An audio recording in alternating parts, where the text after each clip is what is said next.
فرش التراب يضمني خیرکم من تعلم القرآن وعلمہ. خیر جب لفظ آتا ہے بغیر من کے، ورنہ تو آتا ہے خیر من ہو، تو یہ ہوگی کمپیریٹیو جو ایک ایڈجیکٹیو جو ہوتی ہے، لیکن یہ سپرلیٹیو ڈگری ہے جب بغیر من کے ہوگا. خیرکم، دی بیسٹ امنگسٹ یو، جو تم میں بہترین لوگ ہیں وہ کون ہیں؟ من تعلم القرآن وعلمہ، جو قرآن سیکھیں اور سکھائیں، قرآن پڑھیں اور اسے بیان کریں. آج جان لیجئے سب سے بڑی ضرورت اس بات کی ہے کہ آج کا قرآن پڑھیں. آپ حیران ہوں گے کہ یہ کیا کہا اس میں. دیکھیے قرآن اترا ہے 1400 برس پہلے، لیکن تا قیام قیامت نوع انسانی کو جتنے مسائل درپیش ہوں گے ان سب کا حل اس میں ہے. البتہ کھودنا پڑے گا، گہرائی میں اترنا ہوگا. ایک قرآن کی سطح ہے، اس سطح نہیں، اس کی گہرائیوں کے اندر غوطہ زنی کرو. قرآن میں ہو غوطہ زن اے مرد مسلمان. اور آج کا قرآن یعنی آج کی ہدایت جو اللہ نے اس میں رکھی ہوئی ہے، ڈگ اٹ آؤٹ، اس کو نکالو اس کے اندر سے. ابھی میں حدیث تو آپ کو سناؤں گا، اس میں یہ تصور آئے گا سامنے اور واضح ہو کر. آج کے انسان کی رہنمائی اس قرآن سے اخذ کر کے انسان تک پہنچاؤ. یہ ہے فریضہ محمد الرسول اللہ کی امت کا صلی اللہ علیہ وسلم. آپ نے وہ حدیث سنی تھی کہ بلغوا عنی ولو آیۃ. حضور نے خطبہ حجۃ الوداع میں پہلے تو گواہی لی مسلمانوں سے، 1.25 لاکھ کا مجمع جمع تھا. حجۃ الوداع آخری حج. آپ نے اپنے خطبے میں، جس کے چند جملے میں سنا چکا ہوں آپ کو ایجیولز کے حوالے سے، اپنی تعلیمات کے اہم نکات کو بار بار دہرا کر بیان کیا، ہیمر کیا، اچھی طرح ذہنوں میں اتارا. اس کے بعد ایک سوال کیا، الا هل بلغت؟ لوگوں میں نے پہنچا دیا کہ نہیں؟ اور پورے مجمع نے کہا انا نشهد انک قد بلغت. بلکہ ایک روایت میں الفاظ بڑے پیارے آئے ہیں، انا نشهد انک قد بلغت الرسالۃ وادیت الامانۃ ونصحت الامۃ وکشفت الغمۃ. ہاں حضور ہم گواہ ہیں، آپ نے امانت ادا کرنے کا حق ادا کر دیا، رسالت کے فرائض کا حق ادا کر دیا، امت کی خیر خواہی کا حق ادا کر دیا، اور آپ نے گمراہی کے پردوں کو چاک کر دیا، اندھیروں کو چاک کر دیا.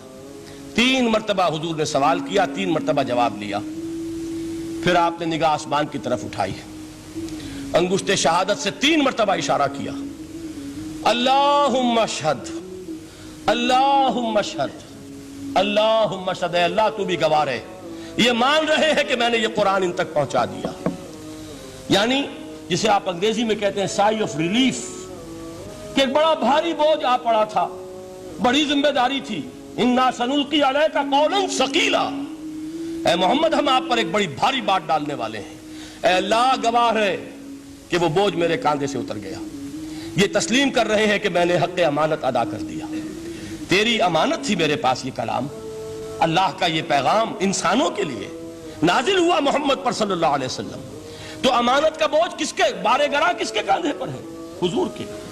اگر ادا نہ کرتے، ابھی وہ آپ نے آیت سنی تھی، یا ایھا النبی بلغ ما انزل الیک من ربک فإن لم تفعل فما بلغت رسالتہ.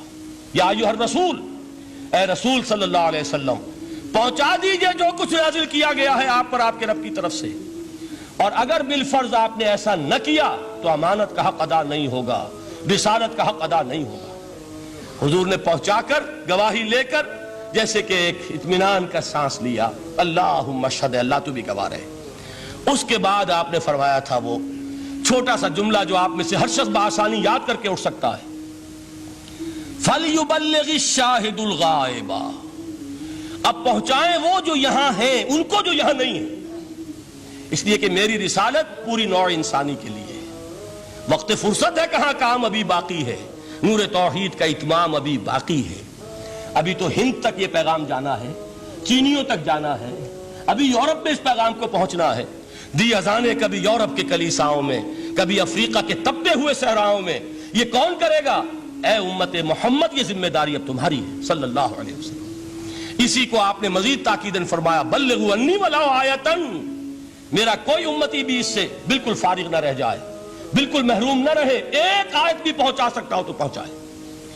یہ ہے وہ ذمہ داری کہ جو اس حدیث کی روح سے خیرکم من تعلم القرآن وعلمہ، ایک ہوتا ہے ذمہ داری کو ایک بوجھ کی حیثیت سے، ایک فرض کی حیثیت سے بیان کرنا، یہاں ہے تشویق اور ترغیب کا انداز۔ کون نہیں چاہتا کہ میں بہتر سے بہتر کیریئر اختیار کروں؟ کون نہیں چاہتا کہ میری زندگی اعلیٰ سے اعلیٰ ہو؟ کون نہیں چاہتا کہ میرا وقت جو ہے اس کی بڑی سے بڑی قیمت مجھے ملے؟ کاش کہ ہمیں معلوم ہوتا کہ قرآن کا سیکھنا اور سکھانا کتنا اعلیٰ کیریئر ہے۔ کاش کہ ہمیں معلوم ہوتا کہ قرآن کی تبلیغ اور دعوت، اس میں جو لمحہ گزر رہا ہے وہ کتنا قیمتی ہو گیا ہے، اس کا کتنا بڑا اجر و ثواب اللہ کے ہاں ملنا ہے۔ تو خیرکم من تعلم القرآن وعلمہ، تم میں سے بہترین لوگ وہ ہیں جو قرآن سیکھیں اور سکھائیں۔ هي الحلقات تحفظني بآيات من القرآن، هي الحلقات تملأني بحب المصطفى العذب